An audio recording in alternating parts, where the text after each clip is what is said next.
한 주간 평안하셨습니까? 서로 돌아보시면서 평안하셨습니까? 인사하시고 축복해 주시기를 바랍니다.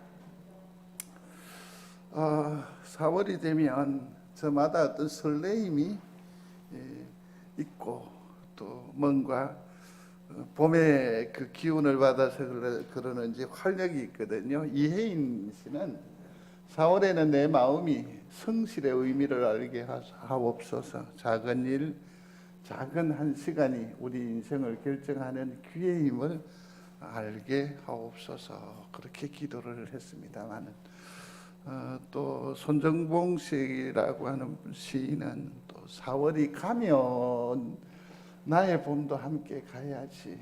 미풍은 귓가에서 멀어지고 진달래 향기는 초록에 서러진다. 그래서 4월이 가는 것을 주단을 깔아준다 이런 표현을 했는데, 물론 이분의 어떤 이러저러한 배경은 보면 4월은 아주 잔인한 달이다라는 그런 역사적인 의미에서 저러한 어떤 고백들이 나오게 되지요.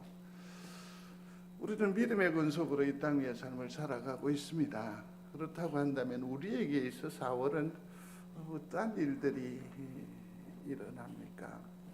주님께서 가시는 시간, 주님께서 하늘로 되돌아가는 계절, 좀 더 구체적으로 하면 십자가가 있는, 우리가 함께 찬송했습니다마는 보혈이 묻어 있는 그런 유의미한 세월이고 4월이라고 할 수 있을 것입니다. 또 여기 한 걸음 더 나아가서 주님께서 소생하신 날, 부활하신 날, 이쯤에 상당히 기대가 있으면 아멘이 나올 법도 한데 안 되네. 소생하신 날, 여러분 아셔야 됩니다. 이제는 본의 아니게 우리 설교가 바깥으로 나가잖아. 그러니까 성정 재림교회는 기쁨이 없고 아멘도 없고 시큰둥한 황 목사 혼자 춤추는, 그리 소문나도 되겠습니까? 그래. 주님께서 부활하신 그런 계절이 바로 지금 오늘 우리가 지나고 있는 이 계절이라고 할 수 있겠지요. 성도 여러분, 그럼에도 불구하고 날마다 여러분들의 삶이 감사로 흘러넘치게 되기를 중심으로 소원합니다. 그래서 날감하셨습니까? 한번 스스로에게 되물음해보는 이 계절이 되었으면 좋겠습니다. 특별히 사순절이라고 하거든요. 주님이 십자가를 지시는 요 앞에 일어났던 일련의 일들, 수요일에 시작을 해요. 그래서 제2의 수요일이라고 해서 죄를 뒤엎으면서 하늘을 우리가 맞이하는 거잖아요. 하나님을 10년 가운데에 영접하는 일이니까 그 일 이전에 세례 요한의 그 요구대로 우리의 죄를 먼저 맑게 하고 그를 영접한다 하는 그런 의미를 좀 더 강조해서 교회력에 있어서는 제2의 수요일이라고 해서 그 시점부터 시작하게 됩니다. 수는 열을 말하니까 사순, 네 번의 순, 그러니까 40일이냐. 근데 우리 현대 교회력은 보면 주로 한 주간 7을 완전수로 보지를 않습니까? 그러면 6, 7, 42 뭐 좀 넘치잖아요. 그래서 수요일부터 시작하는 것으로 하면 40일 어간이 되는 것 같아요. 40일이 주는 의미 지나치게 골똘할 필요 없습니다. 그죠? 주님께서 십자가로 나아가시는 그 유의미한 일들을 이처럼 한 달 넘게 집중적으로 생각하고 묵상하고 그 걸음을 닮아가려고 무척 애쓰는 기간이다. 그렇게 여기시면 좋을 것 같습니다. 그러면 오늘 이 하루는, 이 주일은 종려주일이라고 하지요. 주님께서 이제 드디어 십자가에 곧 하나님의 그 예언의 말씀, 예수님 하나님께서 우리를 위하여 예비하신 그 사랑을 실천하시기 위해서 예루살렘으로 들어오시지요. 종려나무와 옷가지를, 유래가 여기에서 시작돼요. 영화 배우들 빨간 카피트 깔아놓고 가지 않던가요? 레드 카핏이 여기에서 유래가 됐다고도 하는데 그날이 바로 오늘이지요. 오늘 주님께서는 십자가의 그 엄청난 중책을 감당하기 위해서 예루살렘으로 입성하는 종려주일 아셔야 돼요. 그럼에도 불구하고 우리가 기억해야 할 것은 이 사순절 고난주일 없이 부활절은 부활의 영광은 없다. 이것을 붙들어 메워야 돼요. 그렇다면 우리는 벚꽃이 지고 개나리를 아쉬워하고 목련이 벌써 다 떨어져 버렸잖아요. 여기에 마음 두는 것보다 오히려 이제는 주님께서 우리의 구원을 성취하시고 하나님의 영광을 마침내 이루어 가신 이 계절에 좀 더 집중해야 될 필요가 있습니다. 그래서 예수님께서 십자가 앞으로 나아가시기 6일 동안의 행적을 살피면서 그것을 따르고 또 거기에서 우리가 유의미한 의미들을 교훈받고 하는 이 시간을 두고서 이번 주 월요일부터를 고난주간이라고 합니다. 소리합니다. 고난주간. 고난주간, 예수님의 발자취를 따라 걷는 시간이라고 명명할 수 있을 겁니다. 그렇다면 여러분들이 혹 궁금해하실 것 같은데 주님의 그 한 주간의 행적을 좀 더 쉽게 짧게 표현을 해보면 월요일은 권위의 날이라고 해서 성전을 청결하게 한 날입니다. 만민이 기도하는 집을 강도의 소굴로 만들어버린 이 시대의 교회, 이 위선자들을 주님께서 아주 심하게 꾸짖으시는 거지요. 주님께서 혹 우리 교회에 오시면 이 성전 청결의 작업을 하시면 어떠하실까를 참 무거운 마음으로 생각을 해 보았습니다. 화요일에는 변론의 날이지요. 희생의 제물이 되시기 전에 예수님의 가르침이 이날 정말 초집중된다고 해도 과언이 아닐 겁니다. 그리고 가룟 유다의 배신이 있었던 날이기도 하고요. 그다음에 수요일은 침묵의 날인데 많은 변론으로 피곤해 하셨습니다. 그래서 베다니에서 아예 이날은 좀 잠잠히 쉬신 날로 우리가 분류를 해볼 수 있겠습니다. 목요일은 번민의 날, 세족일이라고 할 수 있겠죠. 유월절 만찬을 마지막으로 하시고 제자들의 발을 씻겨주시면서 섬김의 도를 말하지요. 이 험난한 세상 남겨진 제자들이 이 땅의 삶을 어떻게 살아갈 수 있고 버텨낼 수 있을까 주님께서 그때 교훈하신 적이 있습니다. 기억나시는지요? 한번 소리하십시오. 서로 사랑하라. 그렇죠. 아무리 힘들어도 아무리 어려워도 아무리 캄캄해도 누군가가 내 손을 붙들고 있고 내 가슴을 보듬어 주면 그 안에 우리의 온기는 지속적으로 유지되면서 그 생명은 호흡은 지속될 수 있을 것입니다. 성도 여러분, 주님의 당부이기도 합니다. 서로 사랑하시기를 바랍니다. 그래서 좀 도와주고 기다려주고 헤아려주고 지그시 보아주고 정말 필요한 것 같아요. 금요일은 순환의 날입니다. 십자가 고난일이지요. 십자가에 돌아가신 일이고 그 전날 저녁부터 베드로가 3번 부인한 날이지요. 그래서 교회력은 금요일을 선한 금요일이라 규정을 하기도 하지요. 토요일은 참으로 완전한 안식에 들어가시는 날, 다른 표현으로 하면 비애의 날이라고 할 수 있을 것입니다.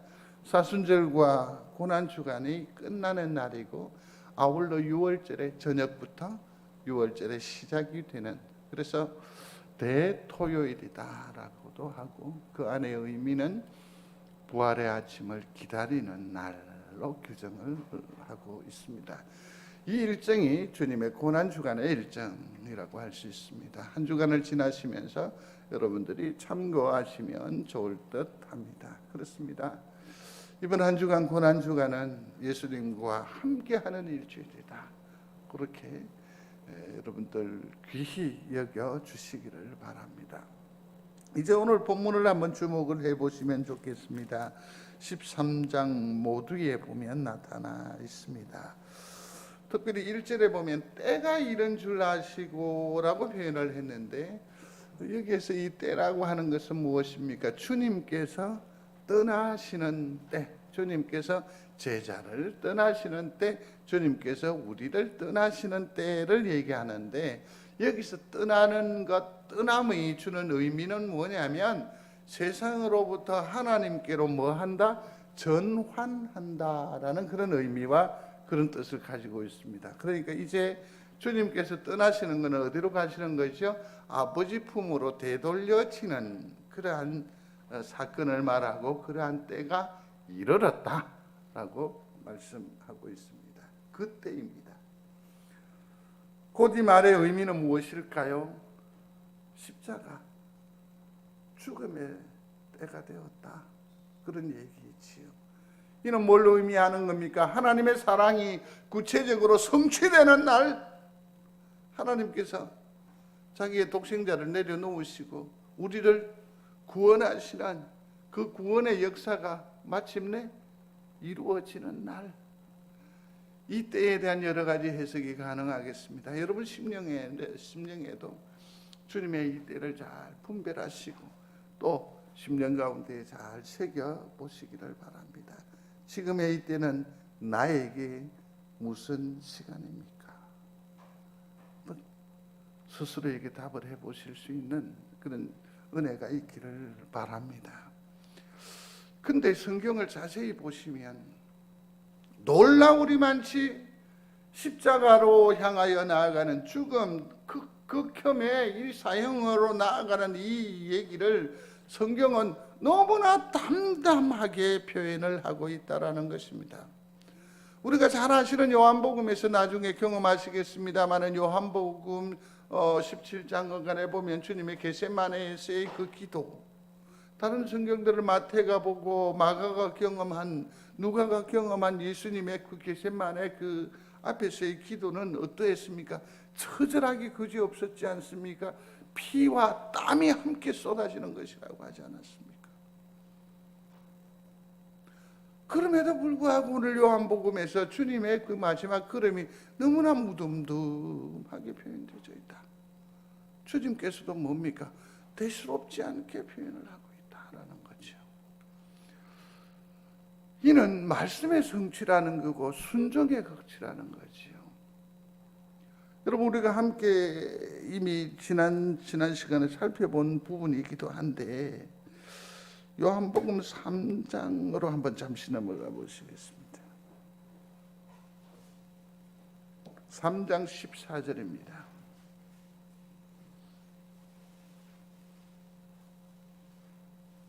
같이 읽겠습니다.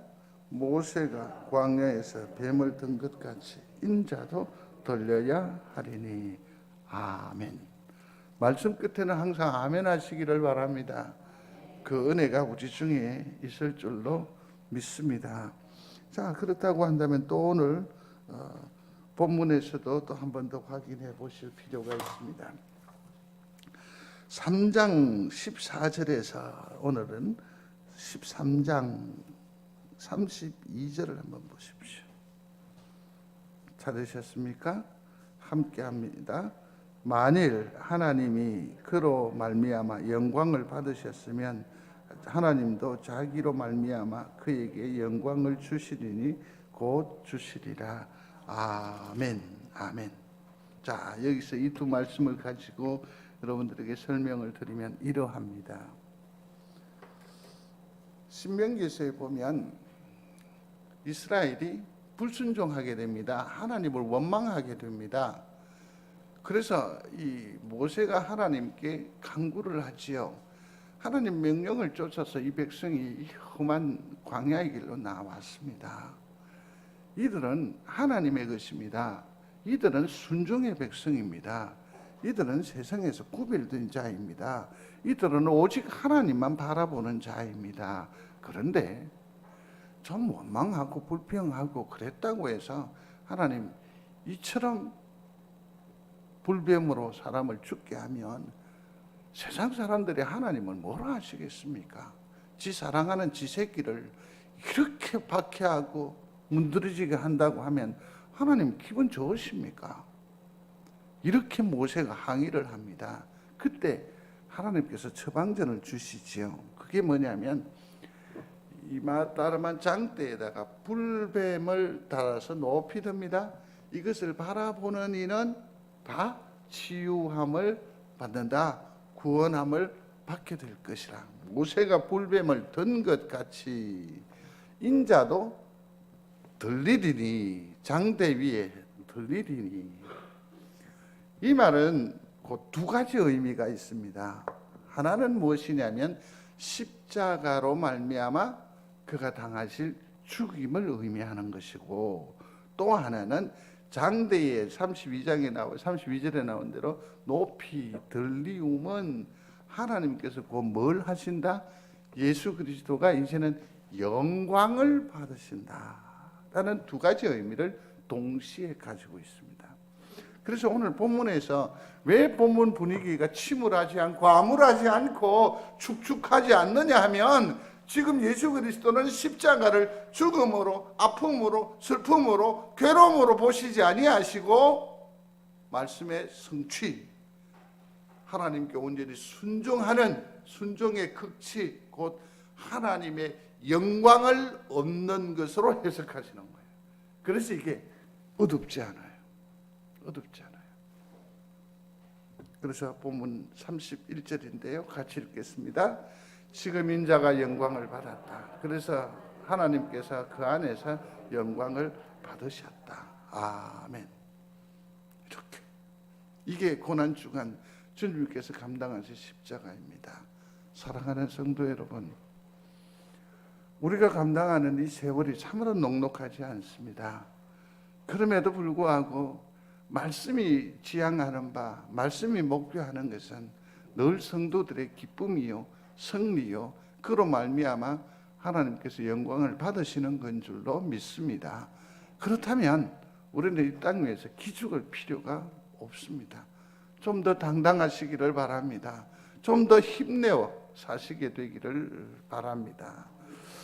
그다음에 이제 이 6일 동안 주님께서 행하신 일은 첫 번째가 뭐였습니까? 말씀을, 예언을 성취하신 일이고, 또 하나 여기서 우리가 주목해 봐야 할 부분이 있는데 13장 1절에 있는 말씀입니다. 같이 읽습니다.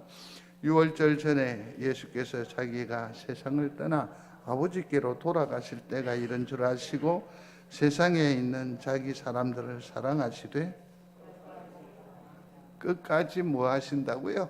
사랑하신다. 끝까지 사랑하신다. 주님은 무엇일까요? 끝없는 사랑의 존재자인 것 같아요. 주님이 우리를 사랑하심을 믿었습니까? 주님께서 날 사랑하심을 믿습니까? 그렇다면 우리의 일상적인 삶에 있어서 주님을 늘 감사 또 혹은 사랑합니다 고백하며 사십니까? 날마다 사랑 고백이 있는 여러분들이 되시기를 바랍니다. 주님 사랑합니다. 주님 사랑합니다. 삶을 그렇게 막 복잡하게 해석하려 하지 마십시오.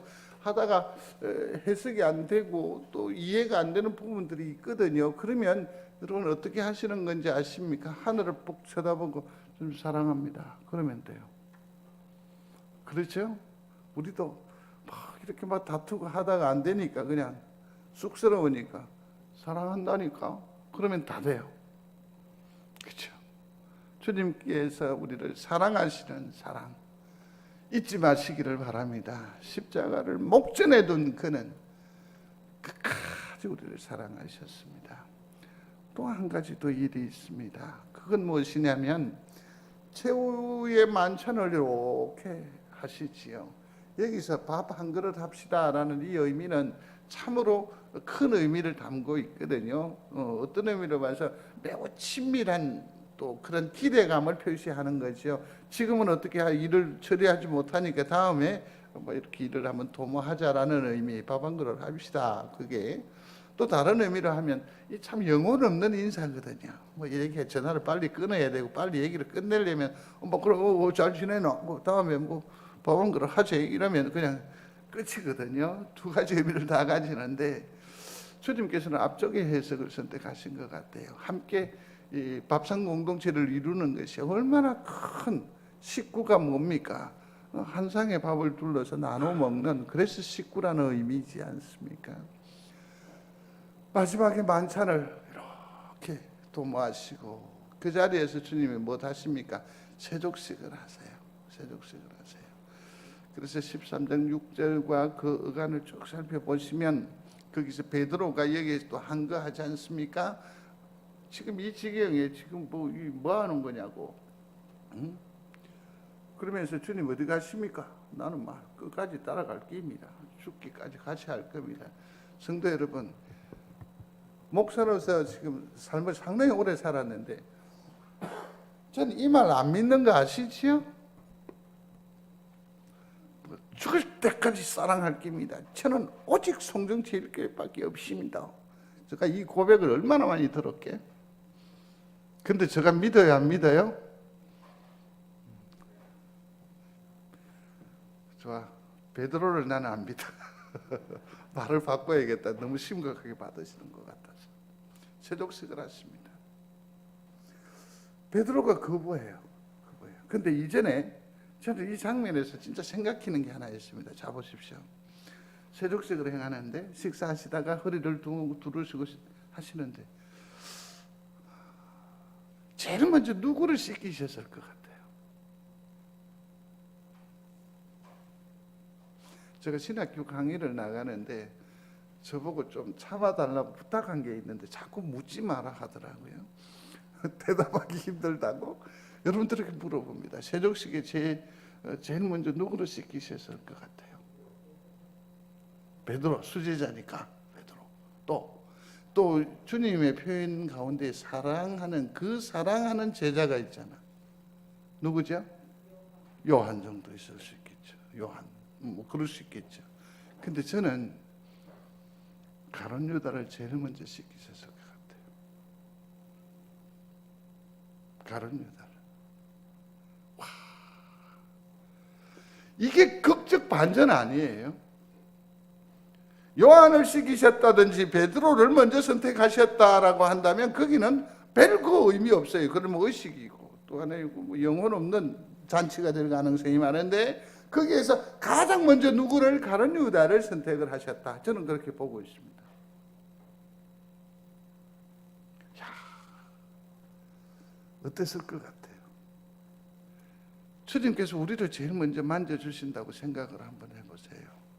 여러분, 주님이 제일 먼저 만져주신다. 아멘? 제일 먼저 도망갈 기. 장로님도 먼저 하시죠. 엉덩이를 이렇게 쭉 펴고.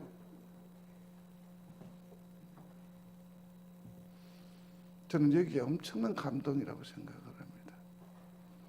엄청난 감동. 그러면서 뭐라고 합니까? 발을 씻기지 않으면 나와 상관이 없다. 다시 말하면 세족식을 통해서 주님께서 우리에게 주시는 메시지가 뭡니까? 너는 나와 상관자라고. 너는 나와 관계인이라고. 세상을 떠나든 어찌하든지 간에 너와 나는 사랑의 끈으로 연결되어져 있는 관계라고. 주님께서 이렇게 선언해 주시는 거지요. 나와 너는 하나다. 성도 여러분, 예수와 우리는 하나임을 믿으시기를 바랍니다. 예수가 십자가로 말미암아 하나님께서 영광을 받으시고 하나님은 그 영광으로 예수 그리스도에게 영광을 주셨잖아요. 그죠? 내가 예수 그리스도와 하나됨으로 말미암은 그런 의식과 그런 신앙으로 삶을 이루어 살게 되면 나를 통해서 그 누군가가 예수님을 만나게 될 줄로 믿습니다. 하나님의 영광을 보게 될 줄로 믿습니다. 다른 의미는 뭡니까? 그들이 나로 말미암아서 내가 그렇게 순종하는 삶을 살아내면 나를 통해서 위로를 받는다고, 나를 통해서 꿈을 꾸게 된다고, 나를 통해서 위로를 일어나게 된다고. 영향력 있는 인플루언서라고 하나요? 나는 하늘의 편지요 거울이요 영향력이에요. 이를 믿는 여러분들이 되시기를 바랍니다. 예수 그리스도께서 이렇게 딱 정의를 해줬어요. 그러니 이 얼마나 마음 든든해지겠어요? 얼마나 든든합니까? 응? 참으로 감사한 일이 아닐 수 없습니다. 그러면서 주님께서 우리에게 당부하십니다. 새 계명을 주세요. 그게 뭐냐면 서로 사랑하라. 서로 사랑하라. 그러면 이 사랑은 어떠한 사랑이냐라는 것 아니겠습니까? 근데 참 궁금한 게 있습니다. 여러분, 사랑이란 게 뭡니까? 예? 사랑이란 게 뭡니까? 여러분, 사랑합니다, 사랑합니다 막 그러는데 오늘 아침에도 생각을 해봤는데 아주 만난 것이 있거나 좋은 일이 있으면 생각히는 것이 사랑이다. 저는 최소한 아침에 그렇게 생각을 해봤었어요. 아주 힘들고 어려울 때 눈물겨운 그런 골짜기를 지날 때 가장 먼저 생각히는 그이가 내 사랑하는 이다. 그런 생각도 해보았습니다. 서로 사랑하라. 우리에게 당부하십니다. 소리하십시다. 서로 사랑하라. 서로 사랑하라. 내가 너희를 사랑했듯이 사랑해라. 주님의 사랑은 어떤 사랑입니까? 끝까지 사랑입니다. 끝까지 사랑. 끝까지 사랑하는 그 사랑이 우리 가운데에 풍성해지기를 중심으로 소원합니다. 그 다음에 주님의 사랑의 특징 중에 또 하나는 뭐냐면 먼저 한 사랑입니다. 소리하십시오. 먼저 한 사랑. 먼저 사랑한다. 지가 나한테 됐지 않은지 보고 이건 주님의 사랑이 아닌 것 같아요. 어떻게 해요? 먼저 사랑하는 거죠. 먼저 손 내미시고 축복하시고 고백하시는 여러분들이 되시기를 바랍니다. 그게 주님의 사랑이에요. 먼저. 대상을 주님께서 말씀하셨어요. 세상에 있는 자신에게 속한 자들을 끝까지 그랬어요. 그러니까 누구? 우리들끼리 서로 뭐 해야 한다고요? 사랑해야 된다고요. 다시 한 번 더 돌아보십시오. 잠깐만. 돌아보시기 전에 제발 사랑의 눈으로 보시기를 바랍니다. 빈자리 찾고 뭐 어쩌고 저 인간성 일하지 말고 뭐예요? 사랑으로 한번 돌아보시기를 바랍니다. 예, 이분들이 누구냐면 우리가 사랑해야 될 세상에 있는 하나님께 예수 그리스도에게 속한 분들이 있습니다. 이제는 고백하십시오. 사랑합니다. 사랑합니다. 사랑합니다. 이게 주님의 명령이라는 것이죠. 명령이라는 것이죠. 그래서 여기서 말하는 새 계명이라는 것은 오직 예수 그리스도를 통해서 우리가 서로 사랑함으로 말미암아 우리 관계에서 뭐가 하나님의 영광이, 하나님의 기쁨이, 하나님의 뜻이 이루어지는 것이죠. 이게 바로 새 계명입니다. 서로 사랑하는 거죠. 사랑하는 거죠. 이렇게 사랑을 하게 되면 놀라운 변화가 일어나게 되죠. 놀라운 우리 박 목사님 말 맞더나 내공이 쌓이게 되는 거죠.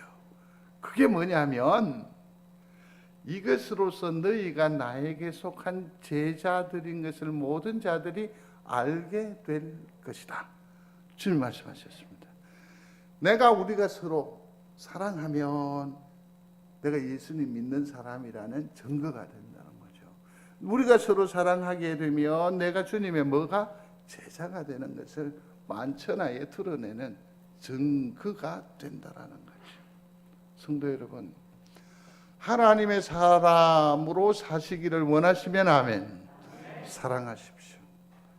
주님의 제자됨으로 살고 싶으십니까? 사랑하십시오. 내가 하나님의 구원에 대한 감동이 있습니까? 사랑하십시오. 내가 하늘의 그 신령함을 맛보기를 원하십니까? 서로 사랑하십시오. 이것이 주님 우리에게 주신 교훈이라고 할 수 있습니다. 근데 여기서 한 가지 주의해야 할 게 있습니다. 그게 뭐냐면 주님이 서로 사랑하라 사랑하라 라고 말씀을 하셨음에도 불구하고 여기에서 엉뚱하게 십자가를 말합니다. 그 사랑의 절정은 십자가인데 이때에 베드로가 말합니다. 36절에 보면 주여 어디로 가시나이까? 예수께서 대답하시되 라고 기록하고 있습니다. 어디로 가시나이까? 그러면서 그가 뭐라고 말합니까? 37절 끝부분에 보니까 주를 위하여 내 목숨을 버리겠나이다.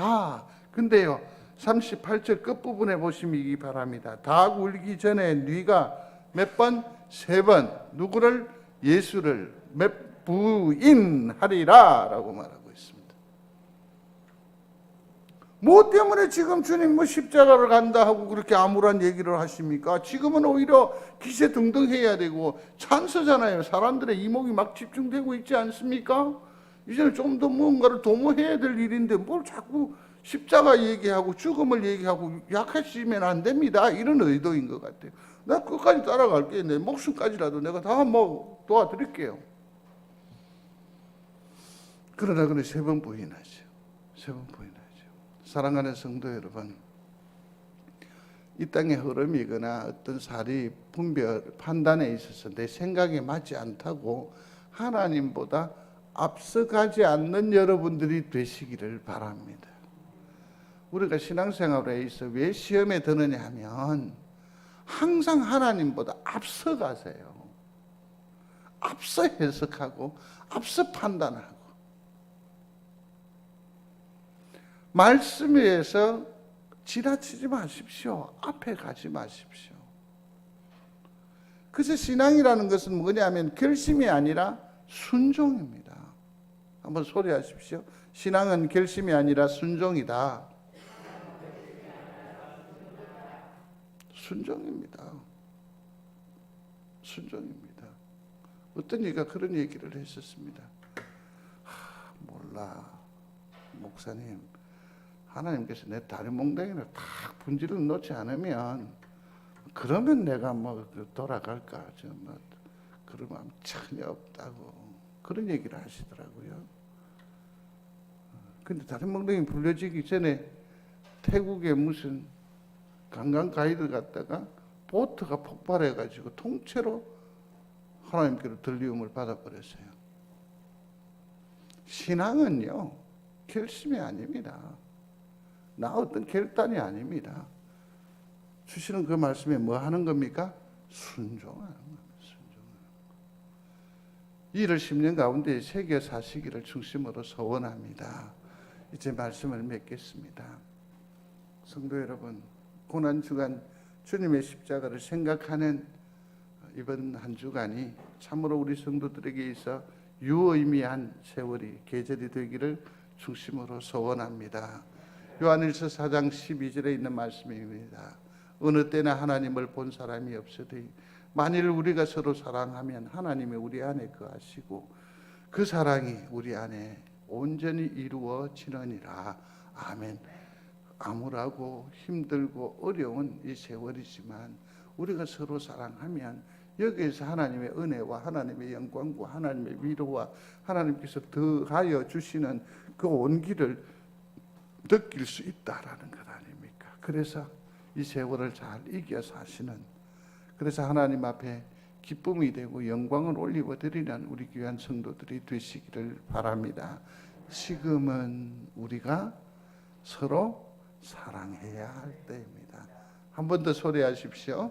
지금은 우리가 서로 사랑해야 할 때입니다. 아멘. 함께 기도하겠습니다.